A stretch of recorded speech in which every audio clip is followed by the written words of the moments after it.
എണീക്കാൻ കുറച്ച് ലേറ്റ് ആയതുകൊണ്ട് തന്നെ മീൻവണ്ടി എന്തായാലും മീൻവണ്ടിയുടെ പാട്ടിന് പോയിട്ടുണ്ട്. അപ്പോഴത്തേക്കും ഉച്ചയ്ക്ക് കഴിക്കാൻ വല്ലതും ഉണ്ടാക്കണ്ടേ. അപ്പം ഞാനും എൻ്റെ ഹസ്ബൻഡും കൂടെ നേരെ വണ്ടി എടുത്ത് ഇറങ്ങിയിട്ടുണ്ട്. അപ്പോഴത്തേക്കും പിന്നെ ആകെ ഒരു ചിന്തയായി, മീൻ വേണോ ചിക്കൻ വേണോ എന്ന്.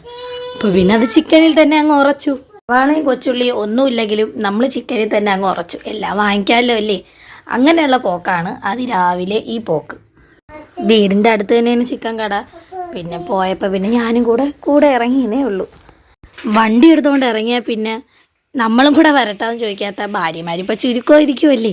അങ്ങനെ കൂടെ ഇറങ്ങിയതാണ് ഞാനും. അങ്ങനെ ഇതാ ചിക്കൻ കട എത്തി. അപ്പോൾ നമ്മൾ വരുമ്പോഴേ ചിക്കൻ എടുത്ത് വെച്ചേക്കാൻ വിളിച്ചു പറഞ്ഞിരുന്നു. അതുകൊണ്ട് അവിടെ വെയിറ്റ് ചെയ്യേണ്ട ആവശ്യമൊന്നുമില്ലായിരുന്നു.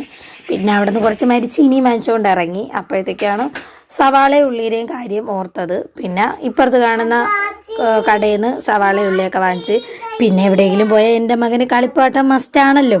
അപ്പോൾ പിന്നെ ചിക്കൻ കഴുകാനുള്ള ഡ്യൂട്ടി ഞാൻ അങ്ങോട്ട് ഏൽപ്പിച്ചിട്ടുണ്ട്. എപ്പോൾ വരുമോ എന്തോ. അപ്പോൾ വീഡിയോ കാണുന്നവർ ഇഷ്ടപ്പെടുകയാണെങ്കിൽ സബ്സ്ക്രൈബ് ചെയ്യുക, ലൈക്ക് ചെയ്യുക.